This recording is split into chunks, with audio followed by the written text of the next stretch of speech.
Hello and welcome to episode 7 of the Rain Check podcast. I'm Woohoo! Austin, And I'm Donna. and this week we are talking about King Eadwig the All Fair. Some called him Edwy. And you can kind of picture him being called Edwy because he was king when he was only 15 years old. Right. So he's one of, if not the youngest king, I would say the youngest king that we've talked about on this show So far. so far. So when Edwig first becomes king, he immediately dispossesses Edgifu, his grandma, Which and is interesting because remember, the previous king that you were just discussing relied a lot on his mom. If right, she was, and she had been important through numerous reigns of kings and had accumulated a lot of power. And whether he had some personal dislike to his grandmother or if he was just trying as a 15-year-old to assert his own authority and not feel like he had to listen to some kind of people who thought that they knew better than him, which they probably did. almost definitely, yeah. Yeah, he took most of her lands, if not all of her lands, and source of wealth away from her. That is very messed up. Yeah, he doesn't seem like the nicest, but you got to remember he's a 15-year-old rich kid who is suddenly becoming king, so he kind of acts like how you would expect someone Mm-hmm. might. But that does go against pretty much every king we've talked about. We've sort of eventually said, well, he might not be very famous, but he actually was a pretty good king, you know? But I feel like this might be the first episode where it's like, no, there's a reason why no one knows this guy, and he kind of is like mid. So let's see. It is interesting to think about, like from his point of view, his uncle was just murdered, so I'm sure that affected him too. He actually, so after his father died, Edwig was apparently cared for by Ethelstan and his wife Elfwyn. So maybe that's why he didn't kick out Athelstan, besides also maybe like sexism, but he didn't kick out Ethelstan from the government. He was still an advisor because he seems to be kind of like a surrogate father for him. Mm-hmm. And yeah, we kind of talked before the podcast, wondering whether how he would have felt about his uncle being king, whether he would have been jealous of him, like it should have been me, like my father was the king, and then now Yeah, my when uncle he died, why instead of wasn't me. I made king instead of my uncle? I'm like a 7-year-old kid. I should have been king. Um, or if he just didn't really care, if he didn't want to be king, maybe, or we don't really know. It was so long. Yeah, in future years, in the 13th century, the 14th century, etc., there's examples of kings that are even infants, basically that were nonetheless, because they were the eldest son, like Henry VI, his father died when he was very young, but they decided that it was better to have the young child as the king, but basically the regents would rule for him until he came of age. And here that could have worked that way because, as you said, the prior king basically used the advice of people who could be considered regents in a way, um, to do things at home while he was off fighting the Norsemen. Yeah, and it just makes you think about how there's not really a super strong reason why it necessarily has to be the oldest son. And it kind of, if you really think about it, if you pull back, it kind of makes a little bit more sense of like, okay, the king died, who should be the next king? Well, he had, a younger brother that was pretty decent guy, so why not just have him do it? The son thing just makes it clean. It's like, okay, you know exactly who it's going to be. There can't be two oldest sons. Mm-hmm. That's who it is. But I don't know. I think there's a lot to be said for this form where it just sort Mm-hmm. of goes to like the best guy. Again, it obviously if people disagree on that, then it can cause a lot of turmoil. But so far it's worked out. We've got some good kings. And I feel like if his uncle had continued being king for longer, if he hadn't had the stomach issue, then maybe things would have gone a little differently. But anyway, one other fun fact. Something happened on his coronation as king, Austin. What can you tell me about that particular day? Yes. Well, to lay out the years, just to center us, Edwig was born in 940, And then his father was murdered in 946 when he was 6 years old. And then his uncle ruled until 955, so about, I think, 8 years. And then he becomes king, and his coronation was on January 26th, 956. And it was on Kingston upon the Thames, and it had become the traditional crowning spot for English kings. And Kingston literally means Kingstown, in case you didn't put that together. So, yes, he is coronated, and at his coronation feast, Eadwig disappears. And noticing his absence, Saint Dunstan, who was a very major priest at the time, went looking for the king, only to find him in the company of a mother and daughter. And I don't mean they were having tea. So I don't know At why least according to later sources. This was not a right. contemporary source. It was a later source that It tells was this. quite a bit later source, yeah, that might have been a bit biased against the king, and been more on Dunstan's side, since the church was the one writing most books. But it But is an interesting thing to just make out of whole cloth. yeah, I think I like to tend to think it happened just because it is such a random thing, especially the detail of mother and daughter. Yeah, we'll find that he does end up marrying the daughter. And Right. so, I Right. mean, it's possible that he was off meeting with them, only perhaps not having tea, but maybe they were negotiating for the betrothal or something. I mean, they could have You just, gotta think, why are they doing it in the middle of a coronation? yeah, in the feast. Yeah. I think I think the obvious thing is probably what They happened. had a lot of ale.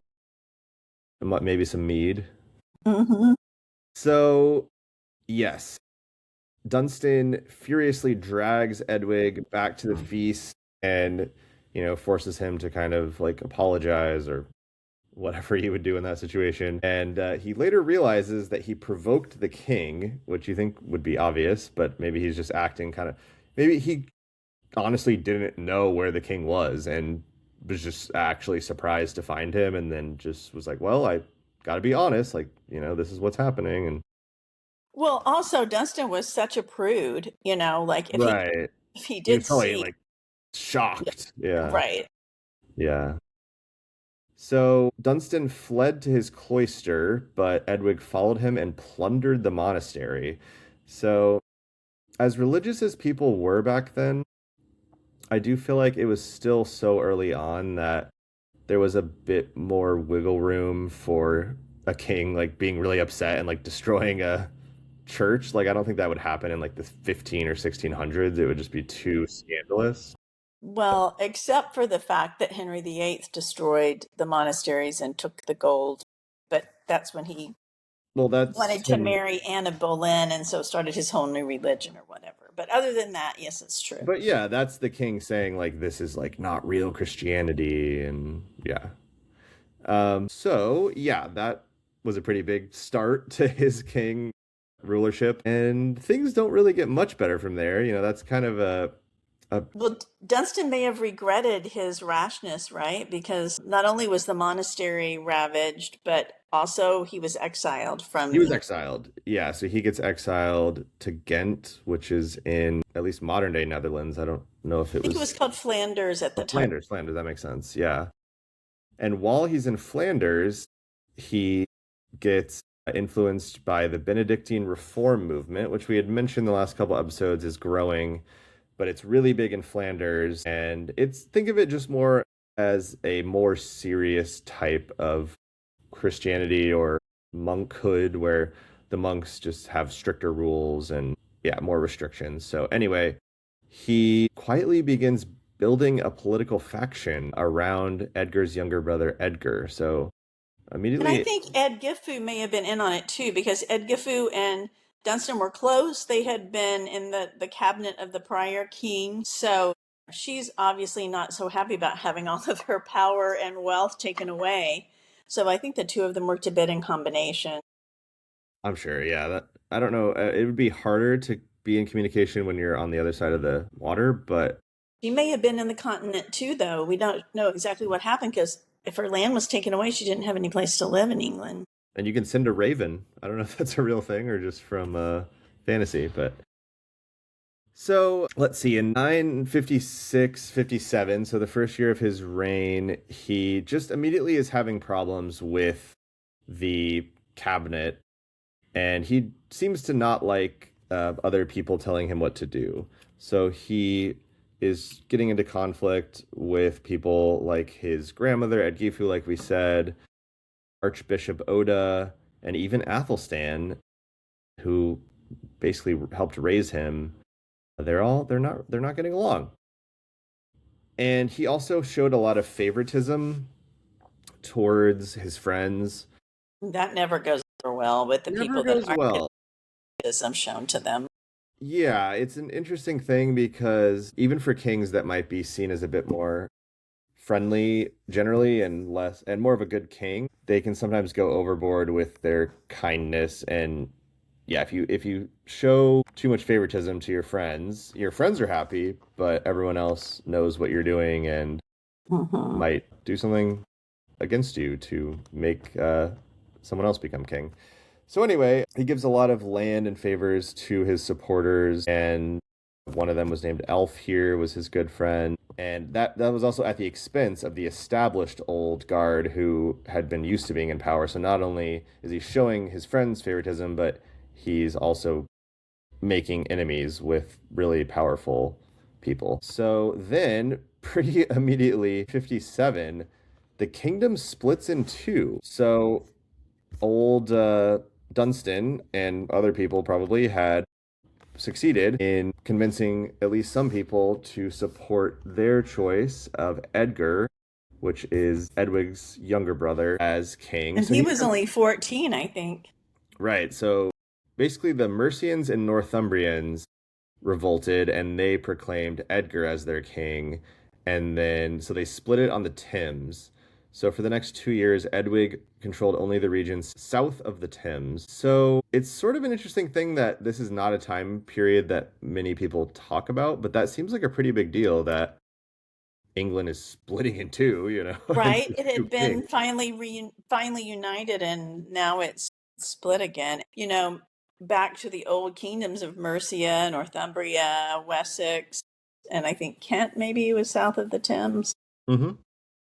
And that's one thing I love about learning about history is there's so many what could have been moments where the most random thing, but you could easily see in another timeline, like, all right, 957, that was the year when England split in two, and that's why we have North England and South England, and it's been around Right. for 1,000 years. And because there's so many moments in history that are the most random, like a guard forgot to lock the gate, and that let the army in, and that's how Constantinople fell, or Or like, like how the Berlin Wall fell because there yeah, was exactly, a yeah, exactly, like totally. I'm sure there's so many, if there are other timelines, like a ton where the Berlin Wall is still up in 2026. And Yeah, that reminds me of this thread I saw today. I took physics in college one semester and it was mhm. way over my head. Oh my God, so lost. But someone was talking about quantum physics on this Okay. thread, and they were saying that every version of you exists and your nervous system is creating the version that you're living or something like this. So this maybe there is a world in which northern England and southern England are separated, but it's just not what we're seeing. I like it. Yeah, I guess it's like manifesting. Rain Check Podcast, the only podcast where you get early Quantum physics. medieval kings and quantum physics in the same episode. So, yeah, it's just technically, I think the only time where both brothers are known as the King of the English. So it's not, they're both just called King of the English. Oh, really? I Very didn't odd. realize that Yeah. was what they were called. Well, also, just to go back a little bit to El Gifu, Which is who his his wife? wife, yeah, the girl that he may or may not have been fooling around with at his coronation feast, he did, maybe in defiance of Dunstan, if for no other reason, decide to marry her. And she was just a young thing. She was like 15, 16 years old and an innocent Going person in on this. 17. But they were only married for a couple of years when Archbishop Oda of Canterbury um, annulled their marriage on the grounds that they were too closely related. Another We bad don't, luck for Eadwig. right? But also for poor little F, Elf, Alfgifu. Elf Gifu, because she hadn't really done anything wrong. You know, who's not going to marry the king if he asks you? Also, you're on a And tiny island. Probably a lot of people are related. right? And then apparently they branded her. She hadn't done anything wrong, but they branded her with a cross cut into her legs and they exiled her. I heard they mutilated her face too, and sold her into Really? I slave. didn't hear They that. But sold her into slavery in oh my Ireland. God. Well, I know that I read that she died pretty soon after and potentially from the Yeah, injuries that they inflicted on her for doing nothing but accepting the king's proposal of marriage. Like if she had not accepted, he probably would have punished her, you know? So it's just yeah. really, really sad and It is it is frustrating. very sad and yeah, really dark, but it does make you wonder why they needed to be so evil to her. Like, I don't know. There must be something about to annul a marriage with a king. You can't just sort of have the ex-wife like wandering around. Like maybe she Or could have. potentially because her mother, this Ethgif, Ethel Gifu, or something like that, Okay. she was a well-connected noblewoman. Mm-hmm.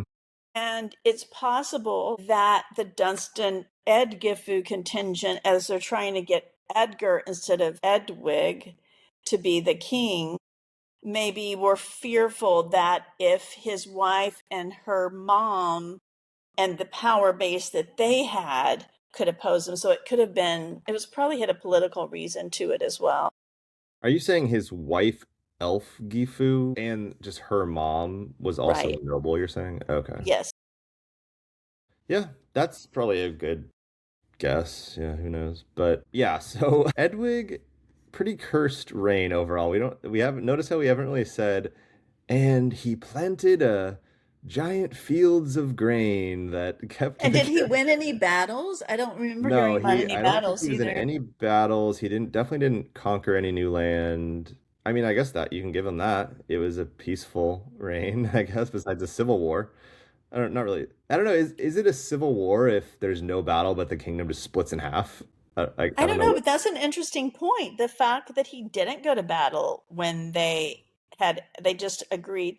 They agreed rather than having a civil war that they would just reach a treaty or an agreement where Edgar would rule the one and he would rule the one. So, I mean, I guess in a way that's a good thing that he didn't want to fight about that. He was fine just either he was fine just ruling Wessex and Kent, or he just didn't feel he could win in a fight, and he thought I better take what I can get because if I lose, I'll lose it all.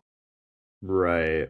And we don't know That, what he and his brother's relationship was like either. They were no. only a year or two apart in age, so I wonder did they get along as they were growing up, and so that enabled them to kind of agree, hey, let's Yeah. take the load off one another and just do the half and the half, or did they not get along and this was like long simmering resentments or something?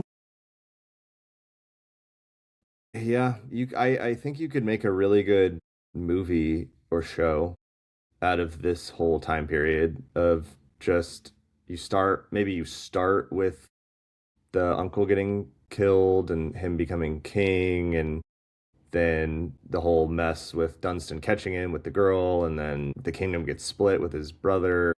There's just a lot of interpersonal conflict going on that I don't Yeah. in my head I can just picture these scenes, and in my head I can't help but they just always look like Game of Thrones, but where you just picture like in the back rooms of the court you see his grandma like Elfgifu like talking with Ethelstan and Saint Dunstan. They're all talking and And they're scheming. scheming. Yeah.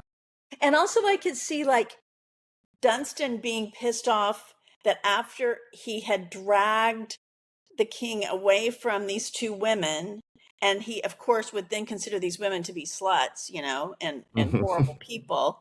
And Yeah. then perhaps Edwig wasn't even planning to marry the girl, but he kind of did it in defiance of Dunstan to be like, "Oh, you may have gotten me away from this one instance, but I'm going to marry her and have her in bed every night." Yeah, And yeah. maybe then Dunstan's power play back was, "Oh, no, you're not. I'll find a way to get the marriage annulled." So it's like it Hmm. could have been this back, and you can kind of see that as the Game of Thrones. Like, I mean, the Game of Thrones was based on real medieval history.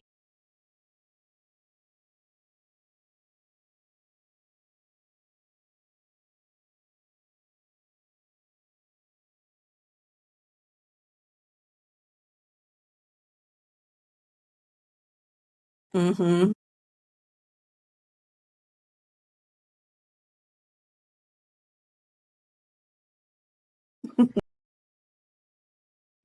In On October 1st, 959 AD, he dies young and mysteriously. Well, So we don't know why he died or how he died. we don't, but the sources I was looking at tend to postulate that he probably was murdered quietly by someone because it just makes everything cleaner. Like, again, like we were saying, there could have been another timeline where he doesn't die and lives to 50, and what would happen then? Surely at some point one of them would try to conquer something from the other one. Mm-hmm. So in the long run, poor Edwig, maybe it was a worthy sacrifice to just sort of get out of the way Sorry, Edwig.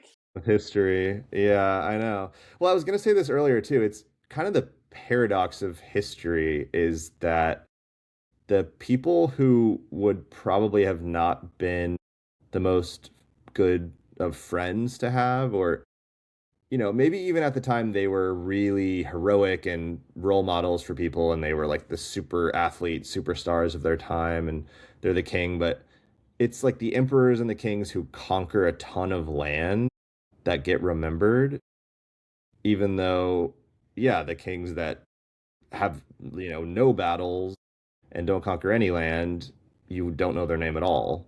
Even though if you lived in that time, that might have been the best time to live there because you're not at war constantly. Yeah, right. So it's interesting, yeah. Yeah, It's sort of what like, the world and history rewards. It's like, I hmm mean, you can go back to my frustration with how whatever the women did, we hardly hear about. And often they did things that were essential to the ultimate result, but we don't know we just don't because, know. and so it's easy for people to grow up thinking, well, men did everything important in the world, so of course men are better. But they don't realize that they only think that men did everything important in the world because that's all that they hear about. And that's on top of just the having very little option to even do very much just because, you socially would be like ostracized if you were Right. girl bossing too hard. No, it's true, and that's why I think it's so important that people learn history, and I feel like it's something that less and less people are interested in, to me it seems like these days, because they don't really see why it matters because things are so different now. But yeah, that's one of the things is just it makes you sort of, I don't know, just reflect on the world and I don't know. This is completely off, mostly off topic, but we Yeah. haven't talked about, and I don't want to go into any detail on it, but I discovered the history textbook that my father taught eighth graders when he was a history teacher in the late 50s and the early 60s in deep southeast Texas. We could do a whole podcast just on that textbook Oh probably. my God. It was like, first of all, the content was Just crazy. blatantly false.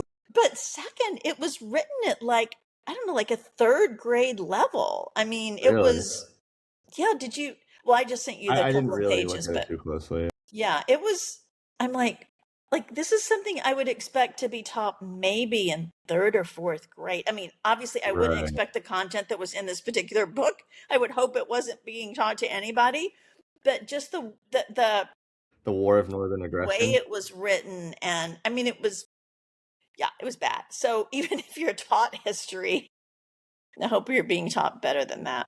And again, yeah, that's why I want to try to be better about reading primary sources for a lot of stuff because that what you're just describing is like a primary source. And it's not until you actually go to the thing and read it where you realize so many things and you're like, wow. Yeah, like what you said, you can hear about, oh yeah, those old Southern textbooks from the 50s were really, like racist and like incorrect and propaganda and but you might not have known like, oh yeah, they're literally also written at this level, but it also makes sense because it's a lot of like rural people that literacy wasn't too good, so they kind of had to be written at that level. And Yeah, anyway, you gotta be a little bit careful because that's the area that I was born and this raised was until I years was before you 3. were born.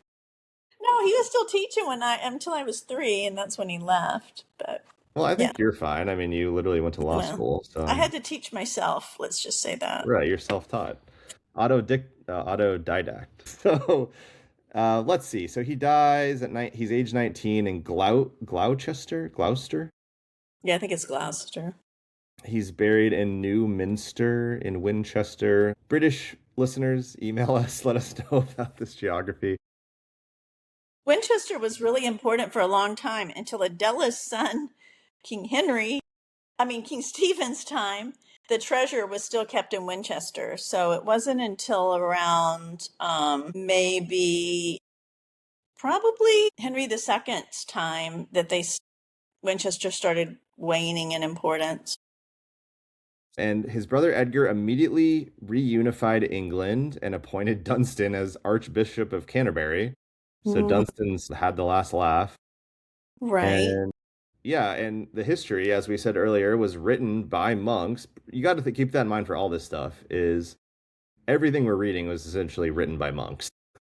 And they were so obviously loyal to Dunstan, and they essentially, you know, just buried Edwig's reputation. They didn't really care to. That's why we don't know about his personality, really. We don't know much about him. Blame the monks. And as I said at the beginning, one of his nicknames was Eadwig All Fair, which means that he was considered exceptionally handsome. So you'll give him that.